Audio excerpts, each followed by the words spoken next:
तो चलिए आज एक ऐसी पौराणिक कहानी की दुनिया में चलते हैं जहां प्रेम, अपमान और बदले की आग सब कुछ जलाकर राख कर देती है। ये कहानी है वीरभद्र की। वो नाम जो शिव के क्रोध से जन्मा था और जिसका मकसद सिर्फ एक था, विनाश। और सच कहूं तो यही एक लाइन इस पूरी कहानी का सार है। ये हमें दिखाती है कि कैसे जब प्यार को बेइज्जत किया जाता है तो शांत से शांत देवता भी गुस्से से कांप उठता है। तो चलिए देखते हैं कि आखिर ये सब हुआ कैसे। तो पहला अध्याय है एक बहुत बड़ा यज्ञ और एक उससे भी बड़ा अपमान। कहानी की शुरुआत होती है प्रजापति दक्ष के एक विशाल यज्ञ से, एक ऐसा आयोजन जिसकी चर्चा स्वर्ग में भी हो रही थी। लेकिन इसी चमक दमक के पीछे एक बहुत गहरा अपमान छिपा हुआ था। जरा सोचिए, देवलोक का सबसे बड़ा इवेंट जहां देवता, ऋषि मुनि, गंधर्व, राजा मतलब हर कोई मौजूद था। इस भव्यता को समझना इसलिए जरूरी है क्योंकि तभी हम समझ पाएंगे कि जो बेइज्जती होने वाली थी वो कितनी गहरी थी। इस महान यज्ञ में सबको बुलाया गया था सिवाय दो बहुत खास लोगों के। और देखिए, ये कोई भूल नहीं थी, नहीं, ये एक सोचा समझा अपमान था। दक्ष, जो महादेव को अपनी बेटी के लायक ही नहीं समझते थे, उन्होंने जानबूझकर अपनी ही बेटी सती और उनके पति महादेव को न्योता नहीं भेजा। और बस यही एक फैसला पूरी कहानी की दिशा बदलने वाला था। दूसरा अध्याय, एक बेटी का विद्रोह। अब जब सती को इस अपमान का पता चला तो उनका दिल टूट गया, लेकिन उन्होंने चुप बैठने के बजाय इसका सामना करने का फैसला किया। और यहीं से शुरू होता है टकराव, पहले अपने पति महादेव से और फिर अपने घमंडी पिता से। सती को तो यकीन ही नहीं हो रहा था। उन्हें लगा, अरे मेरे पिता हैं, वो तो मुझसे सबसे ज्यादा प्यार करते हैं, शायद भूल गए होंगे, मुझे भला किसी न्योते की क्या जरूरत। अपने पिता के प्यार पर उनका भरोसा इतना पक्का था कि उन्होंने महादेव की चेतावनी भी नहीं सुनी। लेकिन महादेव, वो तो भविष्य देख सकते थे। उन्होंने सती को प्यार से समझाया, सती, बिना बुलाए जाना ठीक नहीं है, ये अपमानजनक हो सकता है। वो जानते थे कि आगे क्या होने वाला है, पर उस वक्त सती अपने दिल की सुनने पर अड़ी हुई थीं। और बस यहीं पर दोनों के बीच बहस बढ़ गई। गुस्से और जिद में आकर सती ने महादेव की बात मानने से साफ इनकार कर दिया और वो अकेली ही अपने पिता के घर की ओर चल पड़ी, उस अंजाम से बिल्कुल बेखबर जो उनका इंतजार कर रहा था। और हुआ भी वही जिसका महादेव को डर था। सती को स्वागत तो दूर, सबके सामने बेइज्जत किया गया। उनके अपने पिता ने सारे मेहमानों के सामने न सिर्फ उनका बल्कि उनके पति महादेव का भी बुरी तरह से अपमान किया।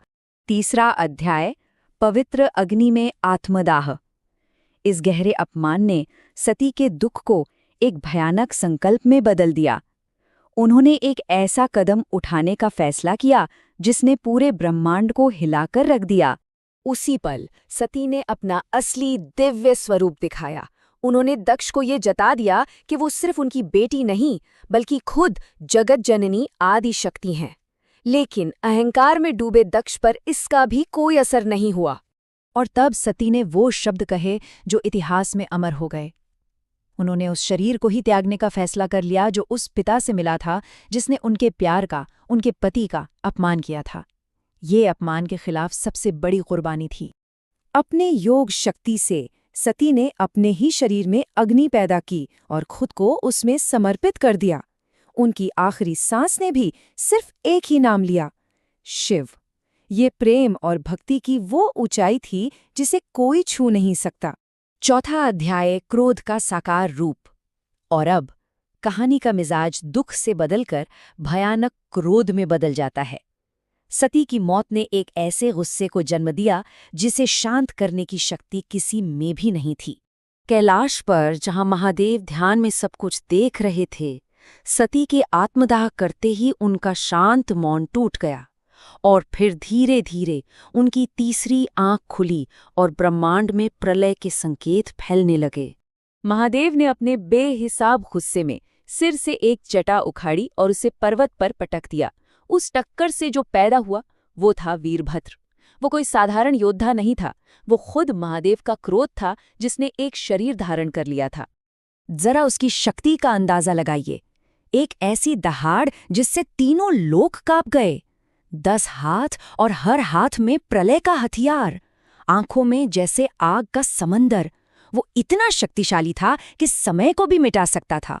वो विनाश का साक्षात रूप था। महादेव का आदेश बिल्कुल साफ और डरावना था।